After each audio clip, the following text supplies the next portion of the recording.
Ketika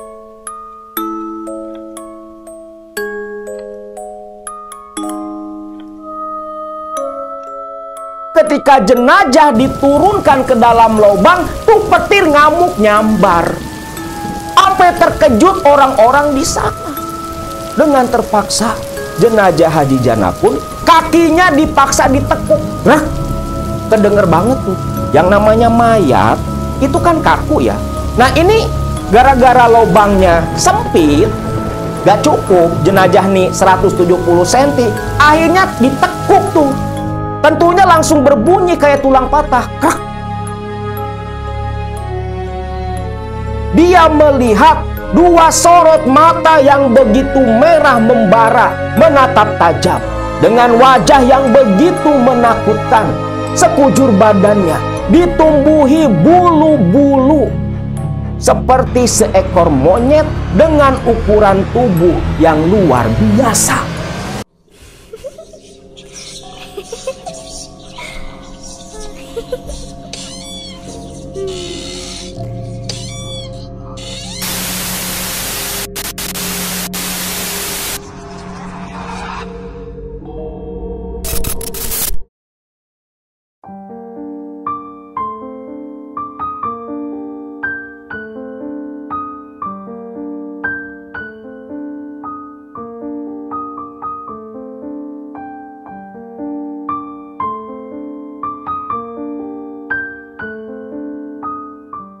Assalamualaikum warahmatullahi wabarakatuh. Salam sejahtera buat semua baraya KMS dimanapun kalian berada.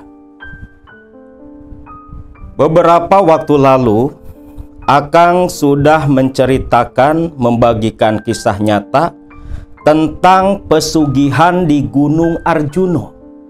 Dari mulai pesugihan Raja Pengantin yang dilakukan oleh Kang Jaja, lalu pesugihan Kandang Bubrah, pesugihan Kandang Bubrah Goa Antaboga yang dilakukan oleh Haji Jana.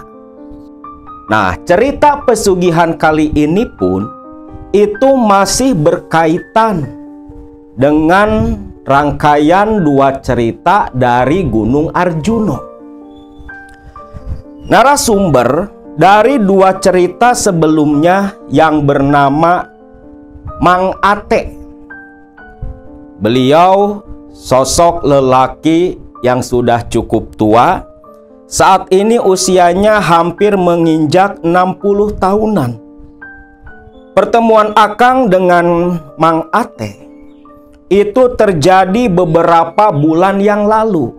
Itu pun karena Mang Ate datang ke tempat Akang karena ada suatu keperluan.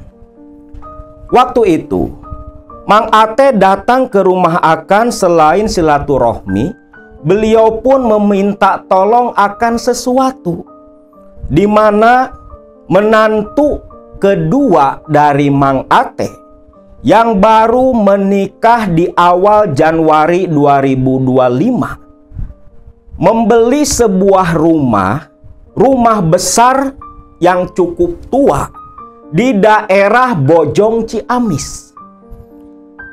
Mang Ate mengatakan, waktu itu selepas membeli rumah besar tersebut yang kondisinya sudah dikosongkan oleh pemilik sebelumnya, Mang Ate pun mengantar anak dan menantunya yang baru menikah pindahan ke sana. Namun ada yang aneh. Ketika memasuki rumah tersebut, memang keadaan di dalam rumah sudah kosong melompong. Hanya menyisakan sebuah ranjang besi kuno yang biasa si besinya ini digunakan untuk membuat golok sulangkar atau golok berpamor. Dan ada sebuah lemari jati kecil yang mungkin karena sudah tua dan lapuk, lemari itu pun ditinggalkan oleh pemiliknya. Melihat hal itu, Mang Ate dengan menantunya langsung membongkar ranjang kuno dibawa ke samping rumah. dengan maksud nantinya mau dijual ke tukang rongsok. Namun, ketika akan memindahkan lemari jati lapuk yang tingginya cuma 1 meter, disitulah keanehan dirasakan oleh Mang Ate dan sang menantu. Ketika mau memindahkan lemari itu, alangkah terkejutnya mereka berdua. Lemari jati yang lapuk dan sudah tua, begitu berat, jangankan terangkat, geser pun tidak. Jang, anehnya, kenapa ini lemari kan kecil, tapi kok nggak bisa diangkat? Berat banget, Jang. Iya, Pak, ini lemari berat banget, Pak. Malah ini gak geser-geser loh, Pak, ucap menantu Mang Ate. Nah, di sini Mang Ate dan menantunya betul-betul keheranan. Sedangkan si lemari kecil itu dalam posisi pintunya terkunci, gak bisa dibuka. Mang Ate awalnya berpikir positif. Mungkin tuh lemari karena dari kayu jati, makanya berat. Lalu dia minta bantuan orang-orang yang ikut membantu pindahan. Coba bayangin, 6 orang laki-laki dewasa gak bisa ngegeser tuh lemari sama sekali. Bahkan salah satu yang membantu waktu itu mengatakan ketika tangannya menyentuh si lemari, itu seperti ada arus listrik statis menyebar ke tangannya. Ngerenyet katanya. Tentu saja di situ Mang Ate pun jadi penasaran. Apa sebenarnya isi dari dalam lemari itu? Akhirnya setelah berdiskusi dengan sang menantu, terlebih lemari kecil itu pun seperti memang sengaja ditinggalkan oleh pemilik rumah terdahulu, mereka pun memutuskan membongkar pintu lemari itu. Dan ketika pintu lemari dibongkar, isinya ada buntalan kain putih seperti bekas sarung bantal.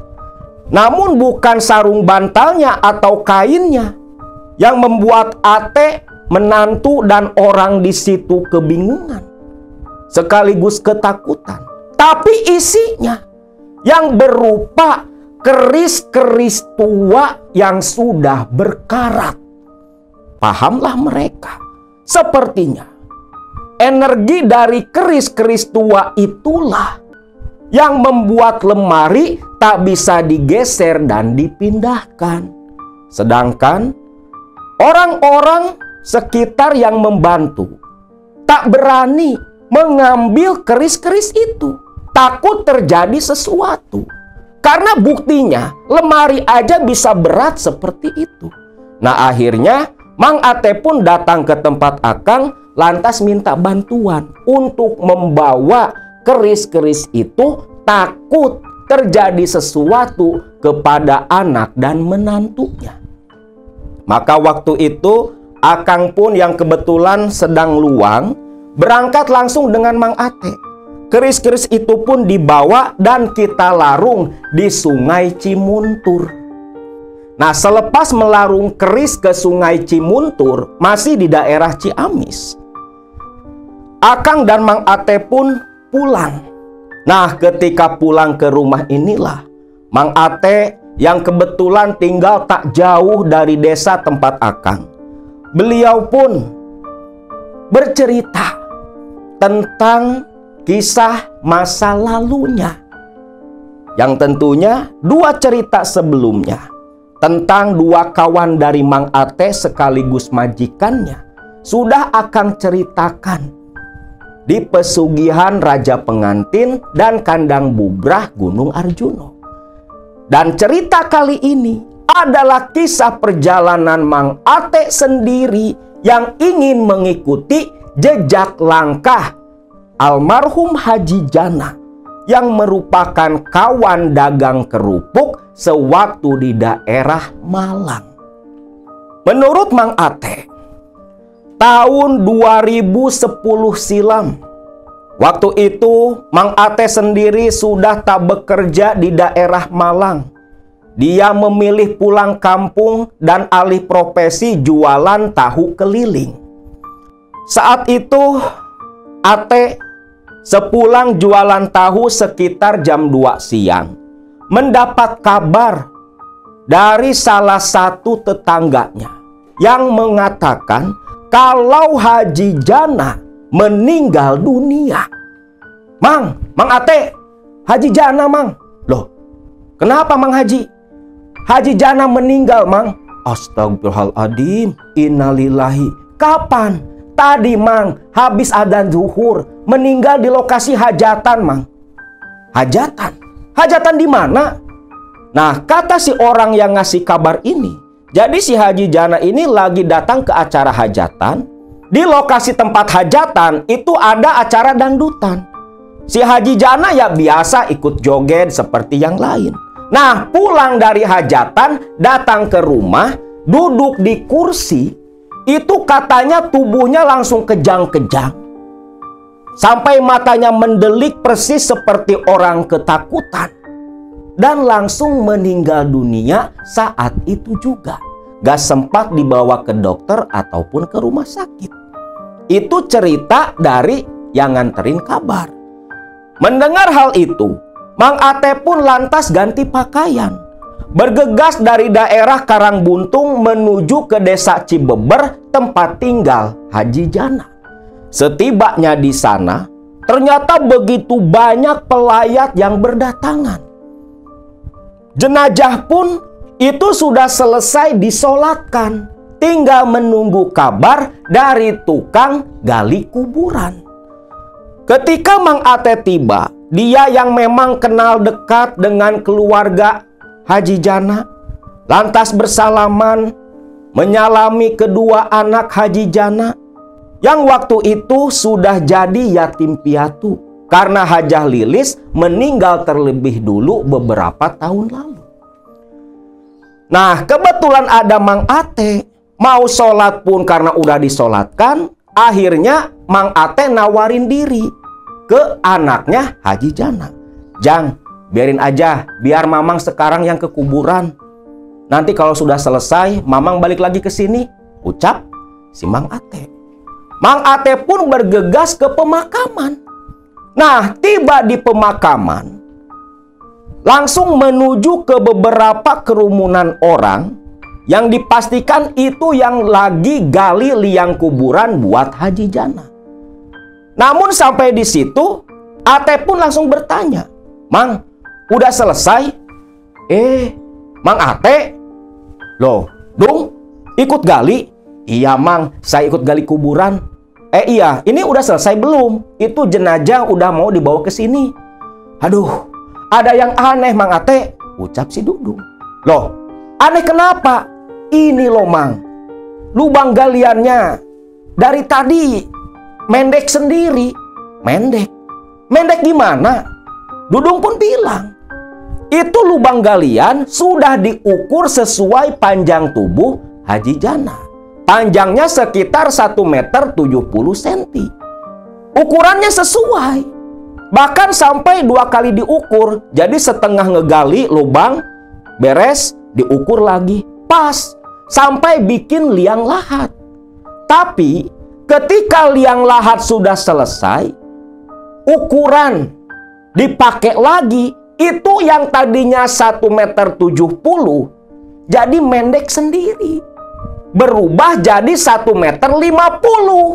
Sampai-sampai udah 3 kali diulang ngegali di lokasi yang sama. Tetap saja setiap kali selesai membuat liang lahat, ukurannya balik ke semula 1,50 meter. Bedanya kan 20 cm itu panjang. Mendengar hal itu, Mang Ate pun kebingungan. Dia terdiam. Sampai dia pun ingat, ya Allah, apa mungkin ini bagian dari ajab yang akan engkau timpakan Pikir Ate. Dia kan tahu almarhum seperti apa, kaya rayanya dari mana. Ya udah tuh sok, bismillah lah, coba lagi digali, ucap Mang Ate. Mang Ate pun langsung bergegas pulang ke rumah Haji Jana. Sampai di rumah Haji Jana, Mang Ate lantas berbisik kepada dua anak si Haji. Jang, ada yang aneh Jang. Loh, kenapa Mang? Aneh apa? Itu loh, kuburan Bapak udah digali sesuai ukuran, tapi selalu berkurang 20 cm. Sekarang aja udah yang kelima kalinya. Mendengar itu, anak tertua Haji Jana langsung pucat pasi, kaget. Ah, masa iya Mang? Bener Jang. Aduh, gimana atuh Mang? Bentar lagi kan udah mau sore. Lihat tuh, udah mendung. Ate sendiri memahami kebingungan anak kawannya itu. Lantas Mang Ate inisiatif ngomong ke kiai yang waktu itu mimpin pengurusan jenazah si Haji. Dia pun mendekat. Pak Kiai, Pak Jengan, ada apa Jang? Itu Pak, lubang galian mah udah kelar, tapi ada yang aneh Pak. Aneh? Aneh gimana Jang? Ya itu Pak, lubang galiannya menyempit sendiri. Udah 170 cm, tapi ketika diukur hilang 20 cm Pak. Astagfirullah. Gimana atuh Jang? Ini kayaknya bentar lagi juga hujan. Ya makanya, menurut Pak Kiai bagaimana? Si Kiai pun cukup lama terdiam. Sampai akhirnya, karena melihat waktu yang sudah mau sore, langit sudah begitu gelap, akhirnya memilih untuk menunggu langsung di kuburan saja. Maka jenazah pun langsung dimasukkan ke dalam keranda, dipikul, lalu keluar dari rumah besar Haji Jana. Nah, di sini keanehan kembali diperlihatkan. Seolah memang Allah menunjukkan ajab pedih untuk manusia-manusia tersesat yang lebih memilih menggadaikan akidah, menggadaikan imannya, bersekutu dengan iblis. Dan menjadi teguran keras bagi Mang Ate yang waktu itu sudah mau tobat dari kelakuannya. Ketika keranda diusung keluar dari rumah besar milik Pak Haji nih, langsung saja turun hujan begitu gelap disertai sambaran petir yang menggelegar. Ate langsung pucat pasi, jantung bergemuruh kencang. Ya Allah ya Robbi, jangan-jangan gak salah lagi, pikir Ate. Ini pasti ajab buat si almarhum. Alam betul-betul murka. Namun apa daya, terlanjur sudah hujan. Akhirnya sebagian jamaah yang ikut ngelayat, para petakjiah nih, memilih hujan-hujanan nganterin jenazah almarhum si Haji. Walau sebagian memilih diam, gak mau basah-basahan, tapi gak masalah lah. Waktu itu ada sekitar 15 orang, termasuk yang mikul keranda, dan si Kiai langsung menuju ke pemakaman umum kampung atau desa Cibeber. Ketika tiba di kuburan, para penggali makam itu sudah berteduh di bawah pohon pisang. Ketika melihat jenazah datang, tampak wajah kebingungan dari para penggali kuburan. Begitu Ate berlari mendekat, ternyata kebingungan mereka dikarenakan lubang tetap 150 cm. Walau sudah beberapa kali diperpanjang lagi. Pak Kiai yang datang ke sana lebih dulu menanyakan pula, gimana? Jang, udah beres? Pak Kiai, lihat Pak, ini masih kurang 20 cm. Ini si Emang semua udah pada berusaha Pak. Ya Allah ya Robbi, kenapa sampai seperti ini? Ucap si Kiai. Jenazah tiba di samping Kiai ini di dekat lubang kuburan. Langsung diturunkan si keranda nih, basah-basahan. Bagaimana Mang? Ucap anak si Haji yang paling tua. Ya, masih kayak gitu, Jang. Tetap saja kurang 20 cm. Ya Allah, Pak Kiai, bagaimana Pak Kiai? Ya mau bagaimana lagi? Daripada harus menggali ulang, ini pun sudah beberapa kali diperbaiki, tapi tetap seperti ini. Jadikan saja pelajaran buat kita, agar lebih baik dalam hidup.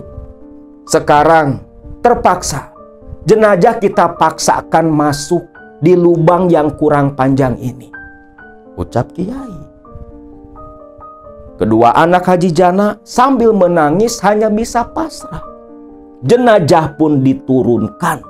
Karena hujan yang begitu lebat, air sudah mulai menggenang. Nih kasihan banget dah jenazah si Haji nih.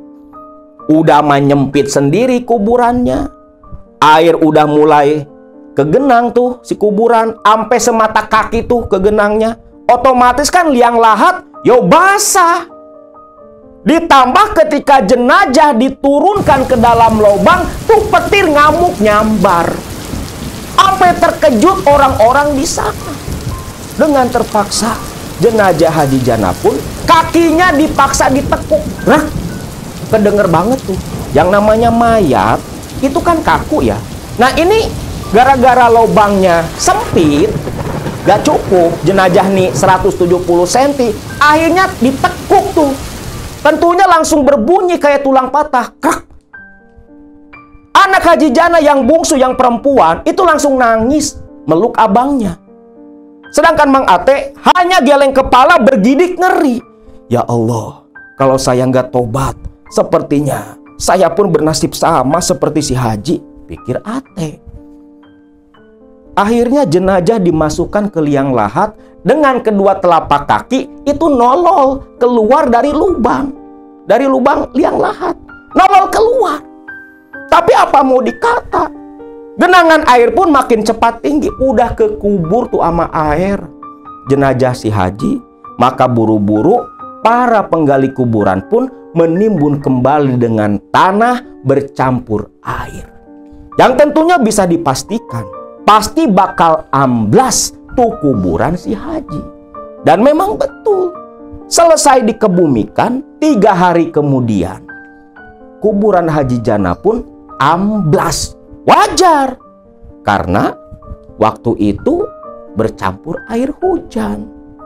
Tapi yang membuat bergidik ngeri, Ate mendengar kabar dari anaknya yang mengaku di hari kedua kematian almarhum Haji Jana, anak pertama si Haji bermimpi bertemu dengan bapaknya dalam kondisi dirantai kaki, tangan, dan batang lehernya, dan disiksa oleh 2 makhluk yang begitu menakutkan. Dan si anak pun bertanya, karena Mang Ate yang memang kenal dekat dengan Haji Jana, anak si Haji pun bertanya apa sebenarnya yang dulu pernah dilakukan oleh almarhum bapaknya. Nah di situ Mang Ate pun cerita kalau dulu Haji Jana sewaktu zaman masih jualan bareng Ate di Malang, Jawa Timur, pernah melakukan ritual pesugihan di Gunung Arjuno. Nah, selepas mengisahkan itu, Mang Ate pun menyambung kembali cerita keesokan harinya. Waktu itu sengaja balik lagi ke sini, ke tempat Akang. Nah, waktu itu Mang Ate cerita perjalanan dirinya sendiri. Menurut Mang Ate, dulu tepat pada tahun 1995, 2 tahun pasca Haji Jana berhenti jualan kerupuk, yang dimana waktu itu Haji Jana pulang kembali ke Cibeber selepas mertuanya mati dan selepas kotak kayu dari Gunung Arjuno penuh dengan uang. Waktu itu, selepas 2 tahun Haji Jana berhenti jualan kerupuk, Ate yang masih jualan di Malang dia pun pulang ke Cibeber, sekaligus mau nengok dan silaturahmi ke rumah Jana, kawannya. Alangkah kagetnya Ate ketika tiba di kediaman Jana di Cibeber. Itu sudah betul-betul pangling. Rumahnya yang dulu biasa-biasa saja sudah berubah jadi rumah yang begitu mewah. Bahkan sudah ada sebuah mobil terparkir di halaman rumah Haji Jana. Awalnya Ate agak ragu. Ini teh beneran rumah si Jana? Tapi masa iya sih? Baru 2 tahun udah semewah ini. Udah punya mobil juga, pikir Ate. Namun di tengah Ate yang sedang kebingungan, takut salah rumah, pintu rumah terbuka, kelihatan tuh si Jana keluar. Beneran, itu kan si Jana. Assalamualaikum, Jan! Teriak Ate dari luar pagar. Waalaikumsalam. Ate, dari mana, Ate? Sengaja mau ke sini. Masuk atuh, masuk. Teriak Jana. Ate pun langsung masuk ke gerbang. Lalu bersalaman dengan Jana dan duduk di kursi di teras rumah. Masih di Malang, Teh? Masih, Kang. Ini sekarang kan lagi pulang ke rumah. Sekalian mau ke sini silaturahmi. Oh, syukur atuh. Sebentar ya. Lilis, ada tamu nih. Teriak Jana. Lilis pun keluar. Kang Ate, Teh. Sehat, Kang? Alhamdulillah, Teh. Sebentar ya. Teteh bikinin kopi. Nggak usah ngerepotin, Teh. Kamu ini kayak sama siapa aja. Tunggu sebentar, ucap Teh Lilis. Yang tak lama bawa kopi 2 gelas ke teras rumah. Lilis pun meninggalkan sang suami dengan Mang Ate waktu itu. Nah, mereka berdua pun ngobrol ngaler ngidul, di mana Ate tak henti-hentinya memuji perkembangan usaha Jana yang sudah semakin pesat. Nah, dalam kesempatan pertemuan waktu itu, Ate pun bertanya kepada Kang Jana, Kang, kok Akang bisa kaya raya seperti ini sih, Kang?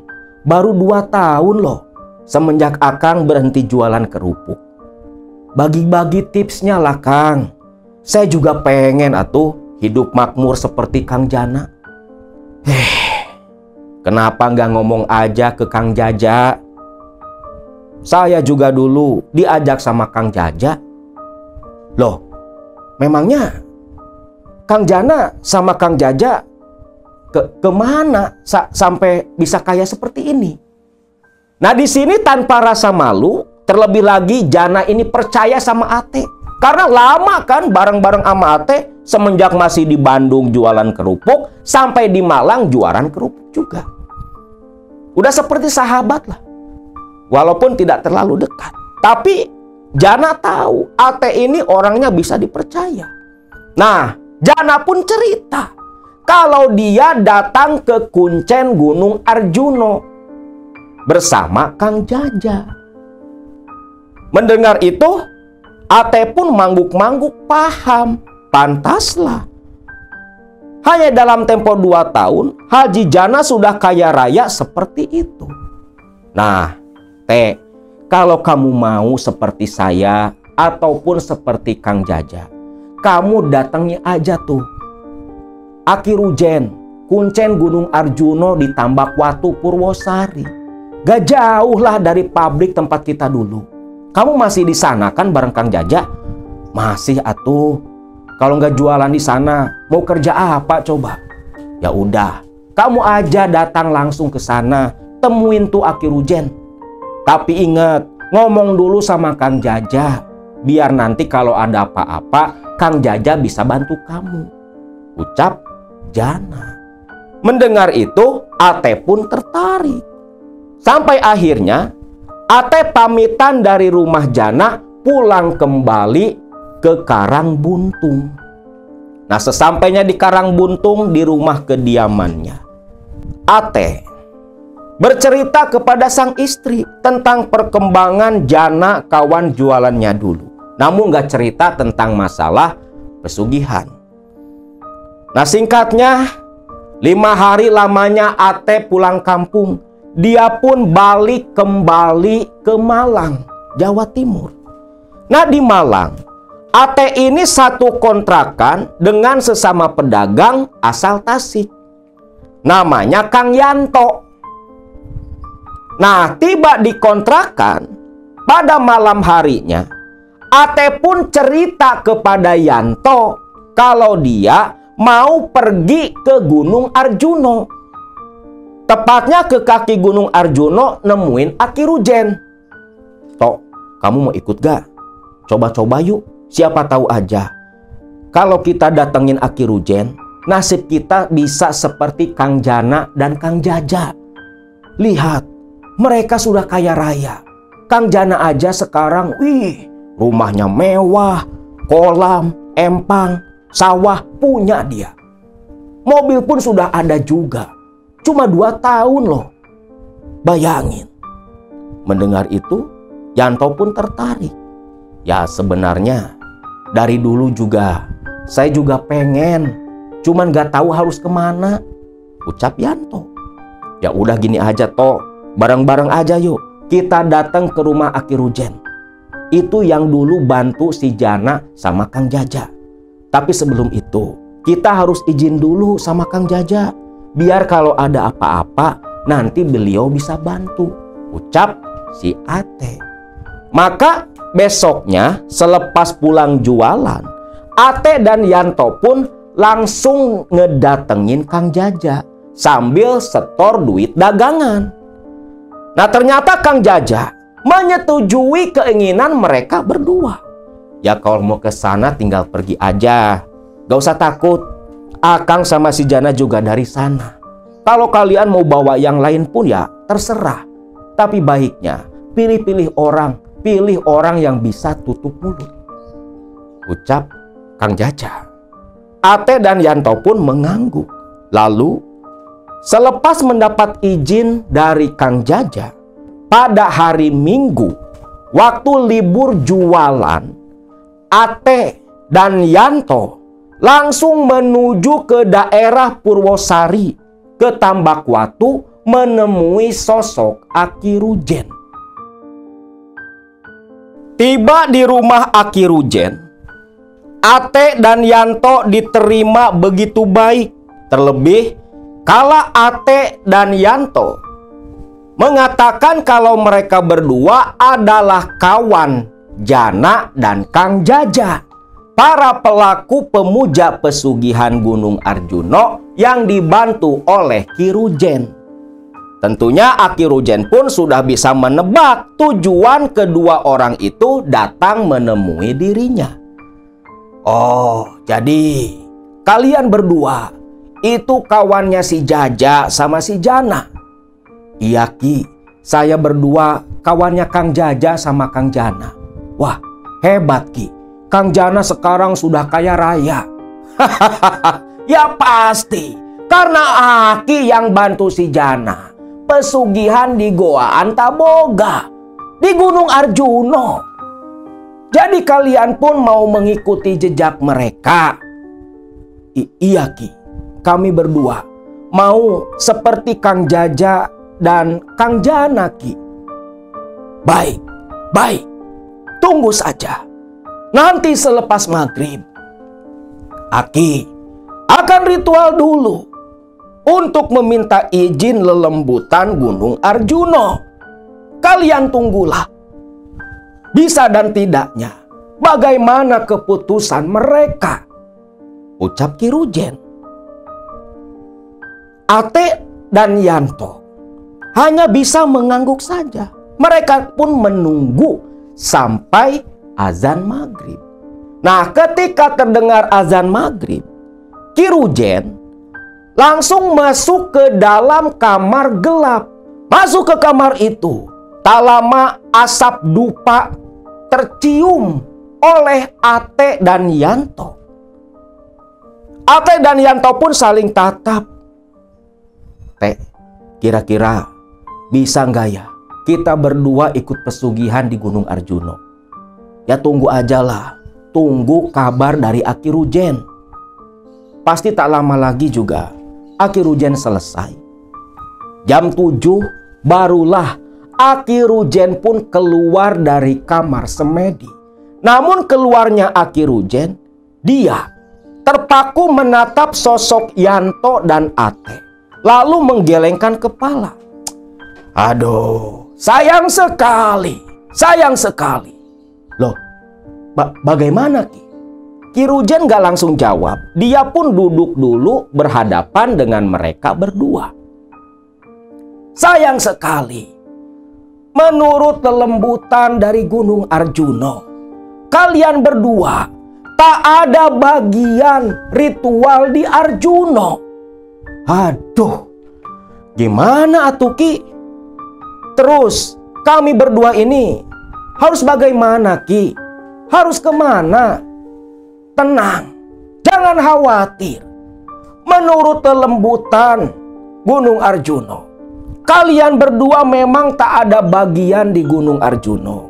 Tetapi kata mereka, kalian harus ke Gunung Kawi. Hah? Gunung Kawi? Iya, kalian harus ke Gunung Kawi. Karena Gunung Kawi pun itu sama seperti Arjuno, salah satu gunung suci di Pulau Jawa. Dari 5 gunung suci, sempalan dari Gunung Semeru, ucap Ki Rujen. Ate dan Yanto pun saling tatap. Walau ada rasa kecewa dalam hati karena tak bisa dibantu Ki Rujen, tapi mereka pun masih ada harapan. Hanya saja harus datang ke Gunung Kawi. Jadi kami berdua hanya bisa pesugihan di Gunung Kawi Ki. Iya, kalian berdua hanya ada bagian di Gunung Kawi saja. Jangan takut, datang saja ke sana dan cari orang yang namanya Mbah Susilo. Bilang saja kalian berdua diutus oleh Aki. Pasti langsung dibantu sama Mbah Susilo. Mbah Susilo, beliau itu siapa Ki? Dia itu sama seperti Aki, kawan Aki juga. Kami para juru kunci gunung-gunung suci seperti Arjuno dan Kawi, saling mengenal satu sama lain. Temui saja beliau, bilang disuruh Aki Rujen. Yanto dan Ate pun mengangguk paham. Lalu mereka berdua pamitan, tak lupa memberikan uang sekedar untuk membeli rokok Aki Rujen.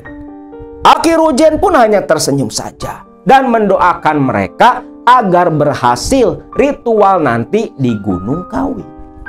Jam 9 malam itu, selepas bercerita ngaler ngidul, lalu pamitan, Yanto dan Ate balik kembali ke kontrakan.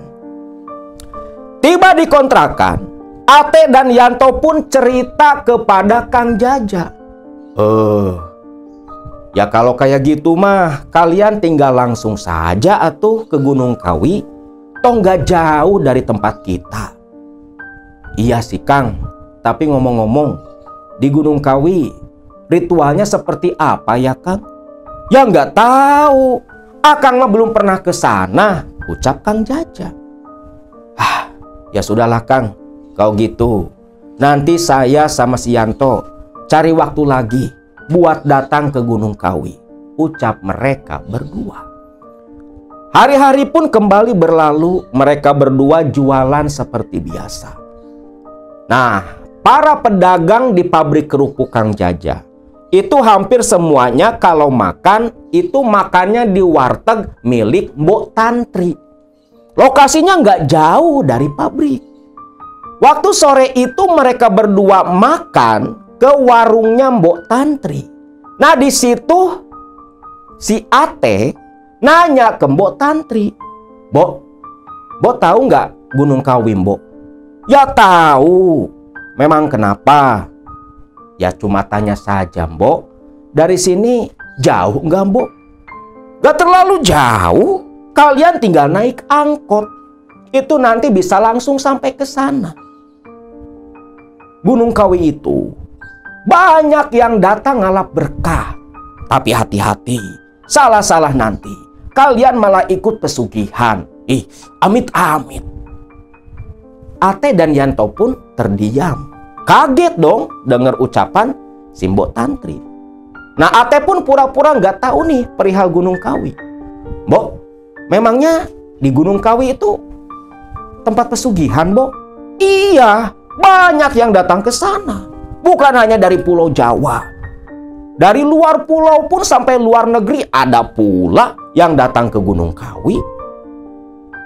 Hati-hati. Kalau mau ke sana ya main saja. Ziarah ya ziarah saja. Tapi jangan seperti yang lain. Celaka nanti. Ucap Mbok Tantri.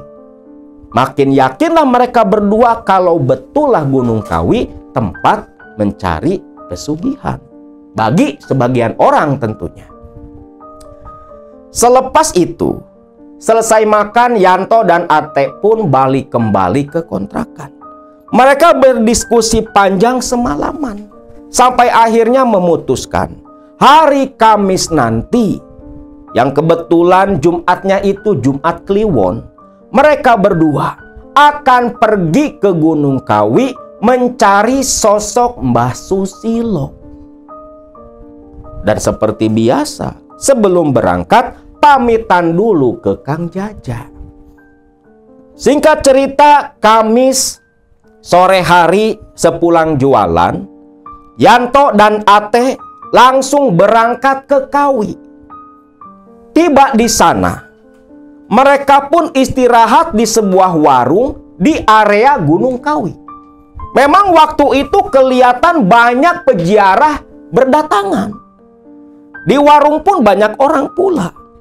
Ate dan Yanto memesan segelas kopi ke sosok pemilik warung, ibu-ibu setengah baya yang melayani dengan penuh senyuman. Lagi ngopi di situ, Yanto dan Ate mencuri-curi dengar pembicaraan para peziarah yang sama-sama ngopi di sana. Ternyata memang kebanyakan yang datang itu nyari peruntungan, nyari pesugihan. Nah, selepas para pengunjung warung keluar, tersisa mereka berdua nih. Ate pun bertanya ke pemilik warung, Bu, numpang tanya, Bu. Oh iya Mas, mau nanya apa? Ini Bu, Ibu kenal nggak dengan yang namanya Mbah Susilo? Yo kenal. Mbah Susilo itu ya salah satu sesepuh di sini. Salah satu juru kunci. Memang Mas berdua ini mau ketemu sama Mbah Susilo? Iya Bu. Saya berdua mau ketemu sama Mbah Susilo. Kami diutus Aki Rujen dari Gunung Arjuno buat nemuin Mbah Susilo. Loh, dari Ki Rujen? Lah, Ibu kenal sama Ki Rujen? Yo kenal. Lawong Ibu dulu, suami Ibu itu pernah juga dibantu sama Ki Rujen. Sambil si ibu warung ini mengedipkan mata. Paham dong apa maksud dibantu Ki Rujen? Nah, itu tuh. Mas Tono, sini Mas. Loh, ono apa Mbak? Ini loh, ono tamunya Mbah Susilo. Nah, orang yang dipanggil pun lantas mendekat. Mana tamunya Mbah Susilo? Ini loh, Mas berdua ini loh, tamunya Mbah Susilo. Oh, iya. Mas berdua ini dari mana? Dari Malang, Mas. Saya berdua ini ya aslinya dari Jawa Barat. Cuman beberapa waktu lalu habis nemuin Ki Rujen, saya berdua disuruh nemuin Mbah Susilo di sini. Oh, yowis, yuk tak antar ke tempatnya Mbah Susilo. Beliau lagi nganterin tamu, ucap orang itu yang namanya Mas Tono. Nah, diantarlah nih sama Mas Tono.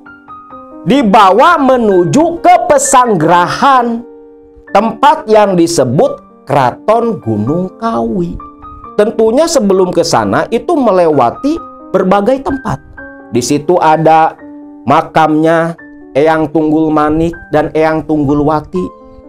Melewati beberapa tempat yang dianggap sakral pula, di mana di situ banyak peziarah. Dan Mas Tono pun sepanjang perjalanan menjelaskan semuanya kepada Yanto dan Ate menuju ke pesanggrahan atau istana Keraton Kawi, tempat beradanya Mbah Susilo yang katanya lagi ngantar peziarah. Itu menaiki anak-anak tangga, tidak terlalu tinggi. Nah, begitu tiba di anak tangga paling bawah, tuh, itu yang namanya Mbah Susilo. Terlihat Mbah Susilo sedang berdiri mengobrol dengan 4 orang peziarah. Oh iya mas, makasih mas. Jangan bilang makasih dulu. Yuk kita temui dulu beliau. Menemui sosok Mbah Susilo. Terlihat Mbah Susilo bersalaman dengan para peziarah yang langsung turun ke bawah. Loh, no? Sama siapa? Ini mbah, orang-orangnya Kirujen. Ah, Kirujen? Mana Kirujennya? Yo ndak ikut mbah.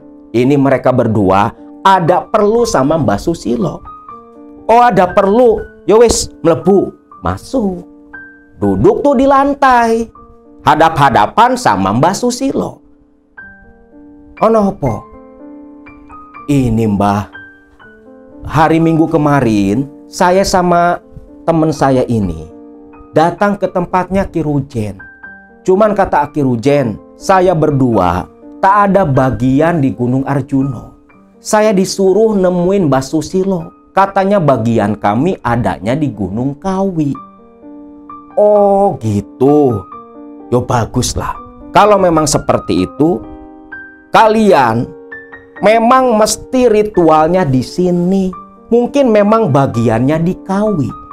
Yo wis, malam ini kalian berdua ikut sama Simbah. Simbah langsung yang akan mandu kalian sampai berhasil. Tapi sebelum itu, perlu diketahui, apa kalian berdua sudah bulat tekad? Karena di sini, itu pesugihan. Iya mbah. Tapi, kalau boleh tahu, pesugihan apa saja mbah yang ada di tempat ini? Yo banyak. Ada yang jalur kiri pakai tumpal. Itu cara paling cepat. Dan jalur kanan, pesugihan sing apik, sing putih. Mendengar kata pesugihan putih, Ate pun tertarik. Bentar mbah, pesugihan putih maksudnya apa ya mbah? Yo pesugihan putih, ya putih. Maksudnya ya nggak pakai tumbal. Cuman ngalap berkah ke Eyang Tunggul Manik dan Eyang Tunggul Wati. Nah, mbah, saya mau ngambil yang itu saja, mbah. Yakin, hasilnya tak seperti pesugihan kiri loh. Gak apa-apa, mbah, saya ngambil yang itu saja, mbah. Ya wis rapopo. Lah terus kamu mau yang mana? Ucap Mbah Susilo menatap langsung ke si Yanto. Anu mbah, saya ngambil yang kiri lah mbah. Yang cepet kaya mbah. Yo wis, bagus. Kalau begitu, nanti selepas maghrib kalian berdua ikut Simbah. Tak mandikan dulu di sendang, ucap Mbah Susilo. Yanto dan Ate pun setuju. Dan sebelum itu Mbah Susilo pun meminta mereka untuk menyediakan keperluan ritual. Yang mereka berdua langsung paham dan menanyakan berapa, mereka hanya ingin terima bersih saja. Dan dari kedua orang ini, Mbah Susilo menerima uang 1,5 juta. 1 juta dari Yanto, yang 500 dari Ate. Karena kan pesugihannya beda. Nah setelah sepakat, mereka berdua pun disuruh istirahat di warung yang tadi mereka singgahi. Dan nanti dijemput sama Mas Tono. Yang ternyata Mas Tono ini asistennya Mbah Susilo. Berangkatlah nih balik lagi ke warung. Sekalian makan. Karena kata Mas Tono, nanti malam itu mau langsung ritual. Nah singkat cerita, lewat azan maghrib di kejauhan, Mas Tono pun datang lagi ke warung menjemput Yanto dan Ate langsung dibawa ke sebuah sendang, di mana di situ Mbah Susilo sudah menunggu kehadiran mereka berdua. Bergantian, Yanto dan Ate pun dimandikan dengan air sendang oleh Mbah Susilo. Selepas selesai di sana, dipandu oleh Mbah Susilo, Ate dan Yanto langsung dibawa menuju ke makam Eyang Tunggul Manik dan Eyang Tunggulwati. Yang dulu makamnya ini masih begitu sederhana, hanya diatapi oleh atap yang seadanya. Beda seperti sekarang. Kalau sekarang nih di tahun 2025 itu makam Eyang Tunggul Manik dan Tunggulwati dibuatkan bangunan permanen. Bahkan pintunya pun dikunci, nggak sembarangan orang bisa masuk tanpa juru kunci atau guide yang ditugaskan di sana. Karena Gunung Kawi sekarang lokasinya sudah seperti tempat wisata. Bahkan lebih ramai daripada zaman dulu. Bisa kalian cek sendiri kondisi Gunung Kawi saat ini. Di malam-malam tertentu banyak para peziarah berdatangan dari berbagai daerah. Bahkan ada pura sampai yang dari luar negeri. Nah, dibawa ke makam Eyang Tunggul Manik dan Eyang Tunggulwati. Di situ Mbah Susilo pun mengajak mereka berdua bermunajat, berdoa di makam dua tokoh besar Gunung Kawi. Di situ sesaji diletakkan oleh Mbah Susilo.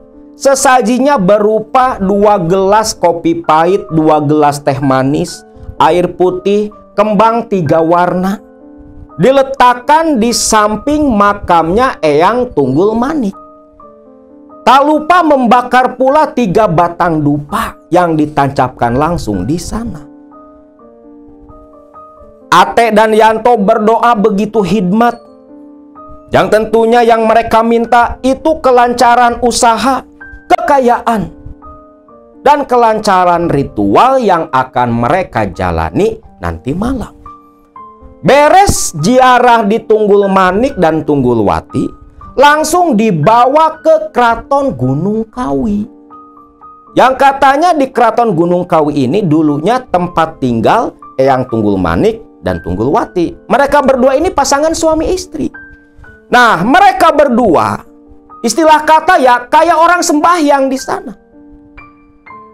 Lalu dibawa ke sebuah kamar. Naik beberapa anak tangga. Di situ ada ruangan kecil. Tempat di mana nantinya di situ mereka berdua melakukan semedi 1 malam sebagai salah satu syarat ritual pesugihan. Mau ditolak dengan berbagai alibi seperti apapun, ya mau bagaimana lagi. Banyak orang yang mengaku memang ritual langsung, ritual pesugihan di Gunung Kawi. Jadi susah, kecuali memang ditutup total dari peziarah-peziarah yang niat nyeleweng. Tapi ya tetap saja, namanya juga manusia kan, banyak kekurangannya. Nah, dipandu oleh Mbah Susilo di ruangan kecil di dalam Keraton Gunung Kawi. Ruangan yang katanya tempat nyepennya Eyang Tunggul Manik dan Tunggulwati. Atau tempat sembahyang, kalau kita bilangnya seperti tempat kholwat. Di situ Mbah Susilo meletakkan berbagai sesaji. Ada pula 2 piring nasi dengan telur rebus. Disimpan di atas tumpukan nasi. Mungkin itu kesukaannya Tunggul Manik dan Tunggulwati. Cuma telur rebus, gak aneh-aneh. Nah, selepas itu Mbah Susilo pun memimpin doa membaca mantra-mantra dalam bahasa Jawa. Sambil membakar dupa, lalu ditancapkan di antara sesaji. Dan selepas itu Mbah Susilo berbalik ke arah Yanto dan Ate. Nah, sekarang Simbah keluar, Simbah tunggu di luar. Kalian berdua semedilah di sini. Iya Mbah, tapi aman Mbah. Yo aman, gak bakal ada apa-apa. Konsentrasi saja, munajat, minta agar hajat kalian dipenuhi. Iya Mbah. Lalu Mbah Susilo keluar dari kamar nyepen, tempat semedi. Nah, sepeninggalannya Mbah Susilo, Ate dan Yanto yang duduk bersila berdampingan, mereka berdua pun memejamkan mata. Makin lama duduk semedi di kamar nyepen itu, kamar kecil itu, Ate banyak merasakan hal-hal aneh. Ruangan yang begitu gelap hanya diterangi oleh 3 titik cahaya dari dupa yang menyala, membuat Ate dan Yanto bergidik ngeri ketakutan. Bulu kuduk mereka meremang. Namun mereka berdua ini mendapat ujiannya beda-beda, gak sama. Walaupun di lokasi yang serupa, lokasi yang sama, waktu yang sama pula ritualnya, tapi godaan yang datang berbeda-beda. Yang Ate rasakan malam itu, ketika semakin lama duduk bersila di kamar sempit itu, Ate merasa mendengar banyak suara orang. Lalu yang membuat Ate merinding ketakutan, suara tawa perempuan yang terdengar jelas di samping telinga Ate. Bahkan ada tangan-tangan dingin yang menyentuh tubuh Ate. Lalu Ate mendengar dan merasakan hentakan-hentakan kaki yang membuat lantai bergetar, seperti berjalan mengitari mereka, menimbulkan suara dan getaran yang begitu kuat. Ate hampir kencing di celana ketika dalam pandangan matanya yang tertutup, dia melihat 2 sorot mata yang begitu merah membara menatap tajam dengan wajah yang begitu menakutkan. Sekujur badannya ditumbuhi bulu-bulu seperti seekor monyet dengan ukuran tubuh yang luar biasa. Namun Ate yakin dengan ucapan Mbah Susilo kalau mereka aman. Ate pun menganggap kehadiran makhluk-makhluk itu adalah bentuk ujian keteguhan hati Ate dan Yanto. Ate nggak tahu apa yang dialami Yanto yang duduk bersila di sampingnya. Dia konsentrasi penuh mengusir rasa takut dalam hati dan pikirannya. Sampai semakin lama, godaan dan gangguan silih bergantian datang ke Ate. Sampai akhirnya, Ate dan Yanto didatangi kembali oleh sosok Mbah Susilo. Sudah, kalian berdua sudah selesai.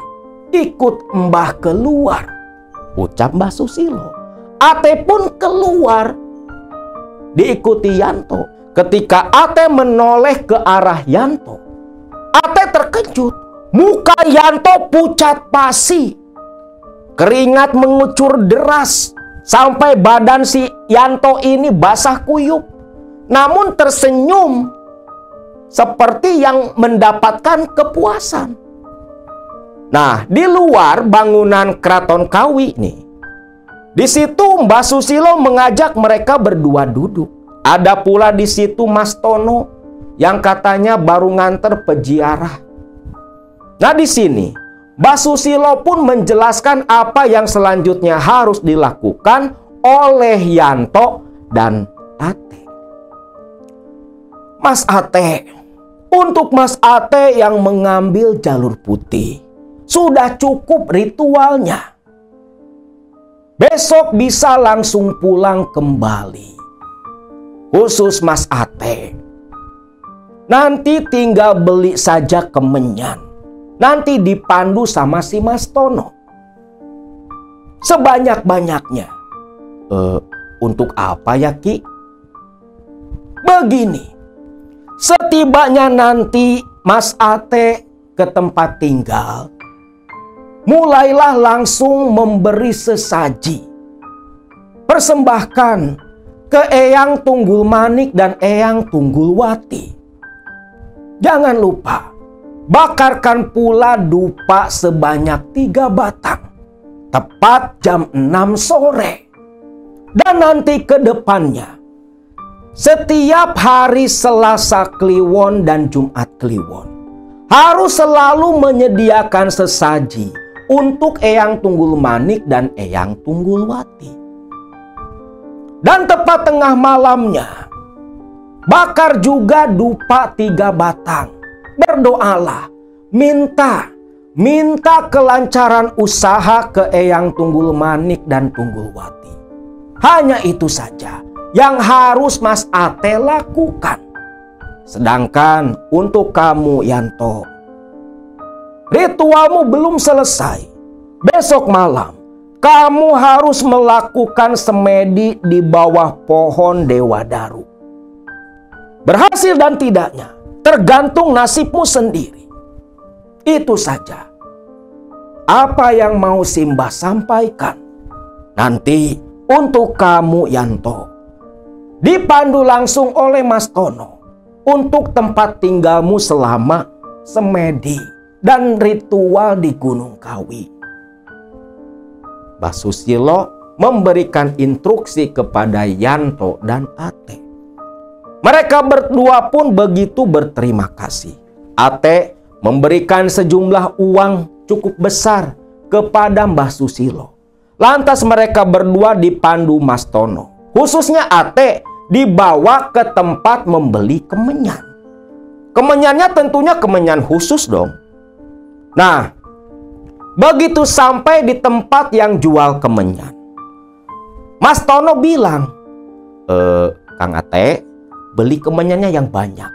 Karena nanti kemenyan itu harus dibakar, cukup diasap rokok sebelum Kang Ate ini pergi jualan, biar jualannya lancar.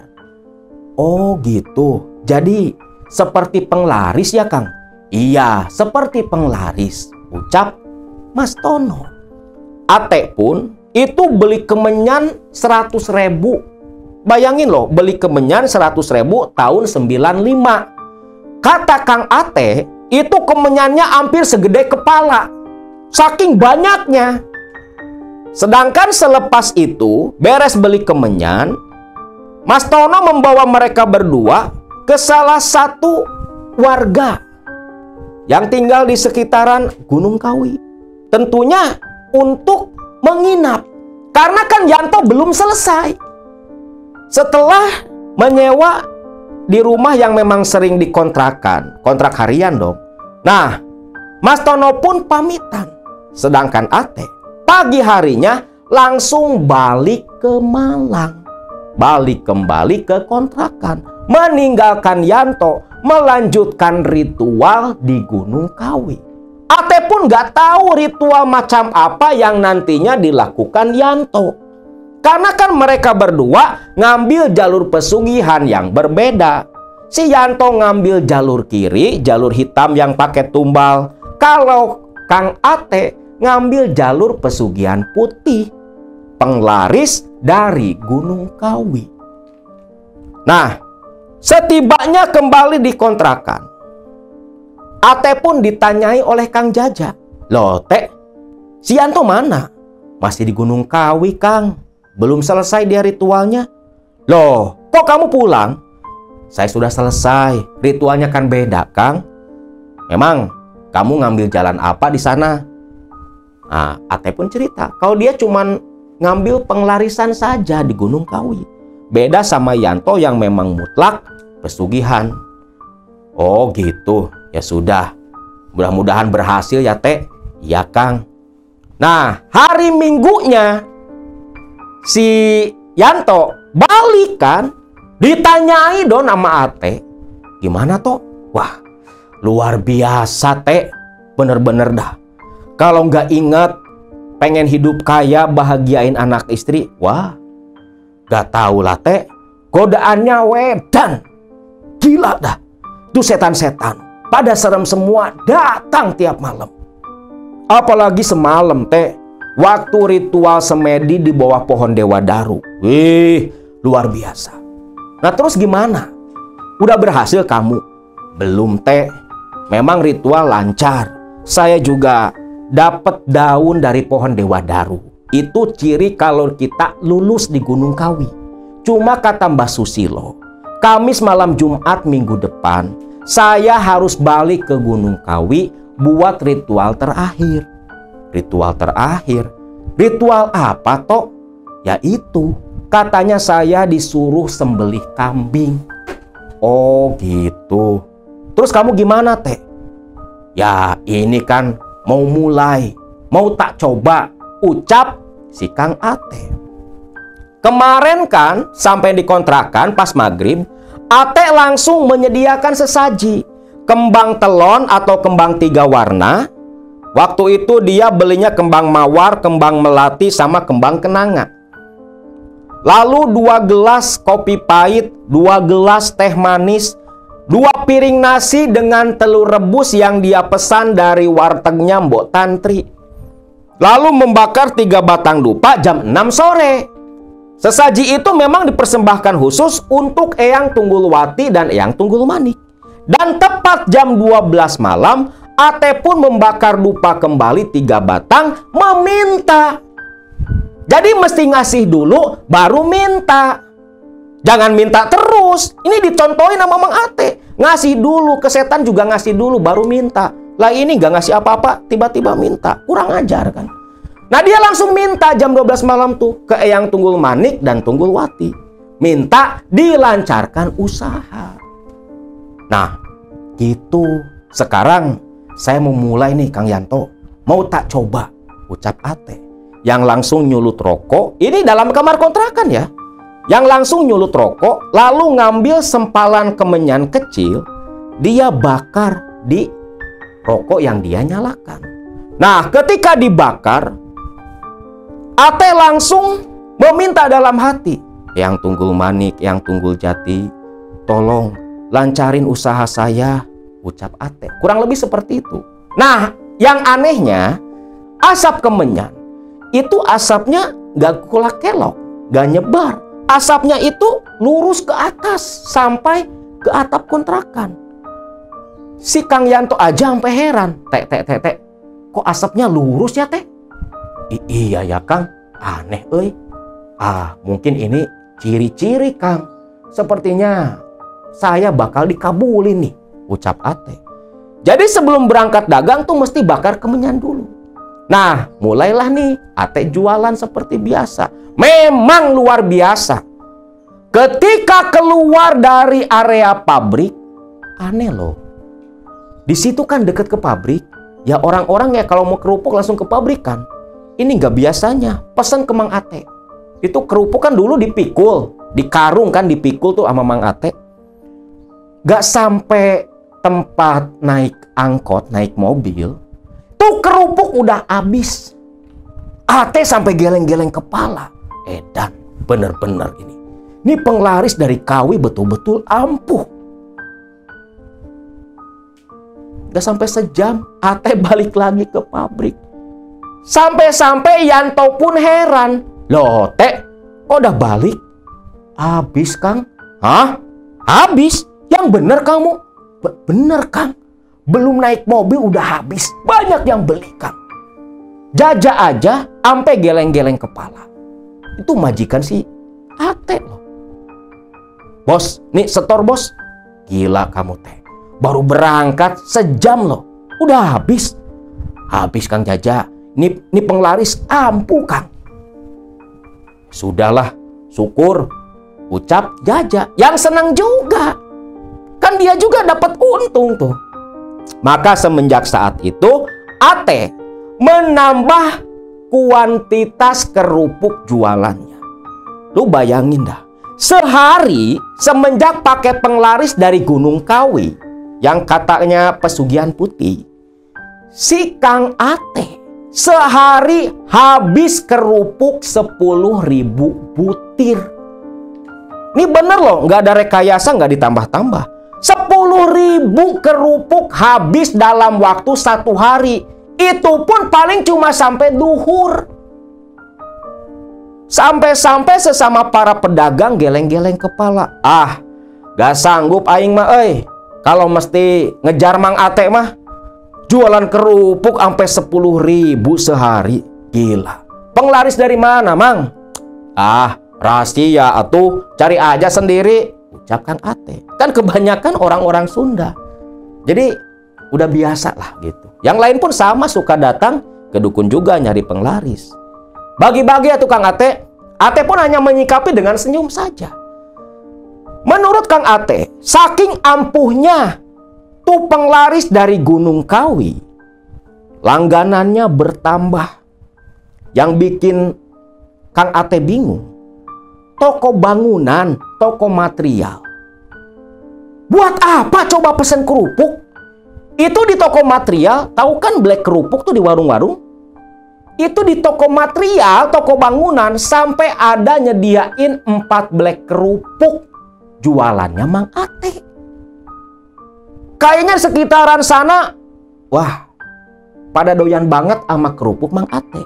Tapi pedagang lain yang barangnya sama dari pabrik yang sama pula gak diterima. Warung bakso sampai bengkel motor jualan kerupuknya Mang Ate juga. Dari situ omset Mang Ate pun bisa dibayangkan.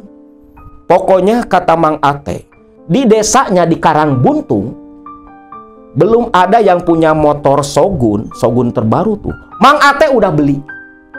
Rumah yang tadinya biasa-biasa aja jadi lumayan lah, walaupun gak mewah seperti rumahnya Kang Jana. Dan itu semua berkat dari ritual di Gunung Kawi. Tapi yang tak Ate sadari, walaupun katanya pesugihan putih, tapi tetap saja itu pesugihan. Cuman Ate belum sadar. Sedangkan Yanto yang waktu itu hari Kamis berangkat lagi ke Gunung Kawi ke Mbah Susilo untuk ritual menyembelih kambing.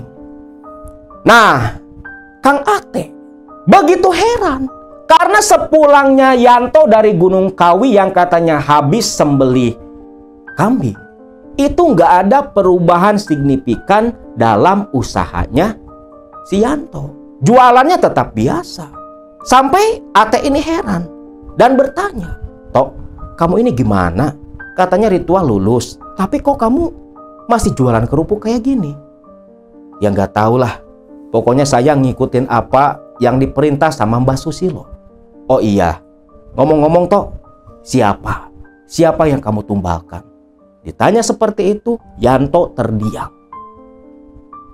Gak ngomong apa-apa. Seolah merahasiakan. Ate pun gak peduli, itu privasinya Yanto. Namun, selang 1 minggu pasca pulang dari Gunung Kawi habis nyembelih kambing. Waktu itu, Mang Ate pulang jualan. Sekitar jam 11 siang. Begitu tiba di kontrakan, kaget dia. Ada tamu, perempuan. Ternyata itu istrinya Kang Yanto. Begitu Ate uluk salam, "Assalamualaikum." Teh. Kang Ate." "Iya teh, Kang Yantona ada?" "Ada tuh di dalam, lagi beres-beres." "Loh, mau kemana teh?"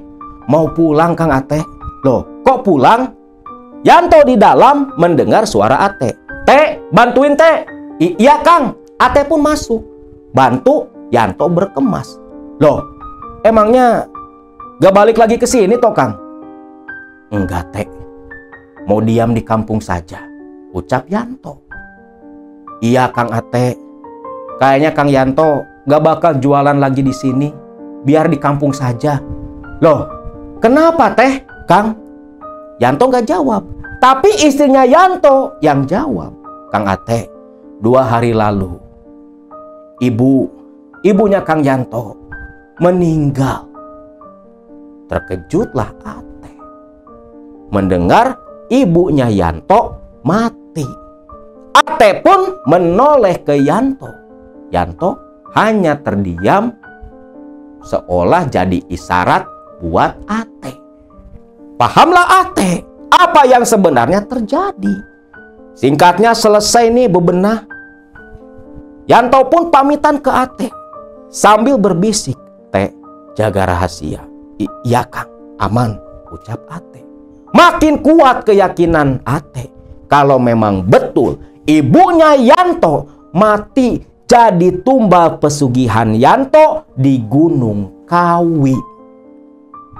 Yanto dan istrinya pun pulang kembali ke Tasikmalaya.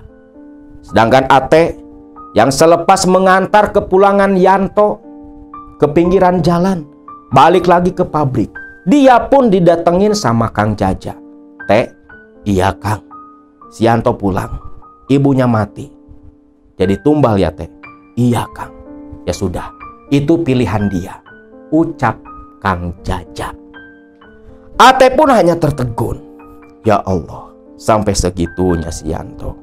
Bodoh amat lah, yang penting usaha saya makin lancar, pikiran si Kang Ate. Namun memang ada hal aneh yang dirasakan Kang Ate. Walau uangnya banyak, jualannya laris, tapi uangnya itu seperti yang tak berkah. Berapapun yang dia punya, itu selalu gampang habis dan habis. Motor udah beli, dengar kabar celaka. Sampai tumenyan yang beli 100.000 yang gedenya segede kelapa, itu kan lambat laun makin habis. Dan akhirnya di tahun 99, akhir menginjak tahun 2000, Ate pun memilih berhenti jualan di Malang, pulang kembali ke kampung halamannya di Karangbuntung. Namun begitu pulang kampung, uang yang selama ini Ate kumpulkan dari hasil jualan kerupuk yang dibantu kemenyan penglaris dari Gunung Kawi, uangnya memang begitu banyak. Dia serahkan kepada sang istri. Anehnya, uang yang begitu banyak itu betul-betul tak berkah sama sekali. Selalu ada saja pengeluaran besar yang harus Ate tutupi. Mulai anak celaka lah, segala macam lah, ada saja. Istri sakit, ibu sakit. Jadi ada saja pengeluaran besar buat Ate. Sampai akhirnya apa? Uang-uang itu pun habis. Bahkan istrinya begitu banyak mengeluh. Keharmonisan rumah tangga pun tak dirasakan oleh Ate. Ate merasa ada yang tak beres, tak wajar. Dan yakin ada hubungan dengan Gunung Kawi. Walau kemenyan masih ada, tapi tak Ate gunakan. Kemenyan itu memang dia bawa. Lalu Ate pun pergi menemui seorang kiai. Dia konsultasi lah ceritanya. Karena semenjak pulang dari Malang, mau rintis usaha apapun ya gagal-gagal mulu. Hal mengejutkan pun keluar dari mulut si kiai yang dikunjungi oleh Ate, yang ternyata bilang kalau apa yang Ate alami itu adalah akibat dari melakukan ritual di Gunung Kawi. Bahkan si kiai berkata, kalau Ate masih terus melanjutkan kelakuannya itu, maka bisa dipastikan bukan harta yang hilang, tapi nyawa Ate sendiri pun akan lenyap. Karena walau katanya pesugihan putih, tapi tetap saja yang Ate jalani itu bersekutu dengan setan. Dan selalu ada timbal balik di ujung perjanjian. Walau Ate tak merasa melakukan kontrak perjanjian dengan lelembutan Gunung Kawi. Atas nasihat si kiai, kemenyan itu pun disuruh dibuang oleh kiai tersebut. Bahkan Ate diruqyah pula oleh si kiai yang katanya dibersihkan dari pengaruh setan dari Gunung Kawi. Ate pun begitu berterima kasih karena sudah diingatkan. Lalu atas bimbingan si kiai, Ate pun mulai melakukan pertobatan. Sedangkan Yanto, kawan yang bareng dengan dia ke Gunung Kawi, usahanya memang luar biasa. Pesat. Yanto yang dulu cuma tukang kerupuk, waktu itu sudah jadi pengusaha kayu. Rumahnya mewah, mobil segala macam dipunya. Hampir mirip seperti Haji Jana. Tetapi ada kebiasaan unik yang dilakukan Yanto. Diketahui Kang Ate saat ia datang berkunjung ke tempat tinggalnya Yanto di daerah Tasik. Di bulan tertentu, Yanto melakukan acara syukuran, bikin nasi kuning, nasi tumpeng yang dia bagikan. Tapi dibagikannya bukan di desa tempat dia tinggal. Ya seperti kayak Jumat berkah gitulah kalau zaman sekarang. Nah, di mana menurut pengakuan Yanto, orang yang memakan nasi tumpeng itu nanti akan dipilih secara acak menjadi tumbal pesugihan yang Yanto lakukan. Ate betul-betul tak menyangka kedatangan Ate ke sana bermaksud mengingatkan Yanto. Namun Yanto yang begitu sudah nyaman dengan kehidupan yang dia jalani hasil dari Gunung Kawi, tentunya menolak mentah-mentah nasihatnya Ate. Ate pun tak bisa berbuat apa-apa. Akhirnya dia pulang kembali ke Karangbuntung. Namun selepas beberapa tahun tinggal di Karangbuntung, karena satu hal, Ate dan istrinya pun beserta ketiga anaknya memilih pindah ke daerah Cinunggal. Nah, semenjak tinggal di Cinunggal inilah Ate dengan Yanto putus komunikasi. Namun dia semakin dekat dengan Jana, walaupun tak mau ikut campur dengan kehidupan Jana. Sampai akhirnya satu ketika Ate mendengar kabar Haji Jana meninggal dunia di tahun 2010 silam. Nah, itulah kisah perjalanan Kang Ate yang sempat pula melakukan ritual pesugihan di Gunung Kawi, hanya saja mengambil jalur putih. Namun tetap saja yang namanya pesugihan bersekutu dengan setan, tak ada putih, tak ada hitam. Semua tetap salah karena sudah musyrik menduakan Allah. Terlebih mereka berdua, Ate dan Yanto, itu seorang muslim. Dan di agama apapun, setahu Akang, tak dibenarkan yang namanya bersekutu dengan setan. Jadi, lebih berhati-hatilah. Sekuat apapun keinginan kita mengejar dunia, jangan sampai mengambil jalan salah seperti yang sudah dilakukan almarhum Haji Jana, Mang Ate, Kang Yanto yang juga sudah meninggal dunia, termasuk Kang Jaja. Di mana dari keempat orang ini yang dulu sama-sama meniti karir di bidang perkerupukan di daerah Malang, hanya menyisakan Kang Ate yang masih hidup di dunia.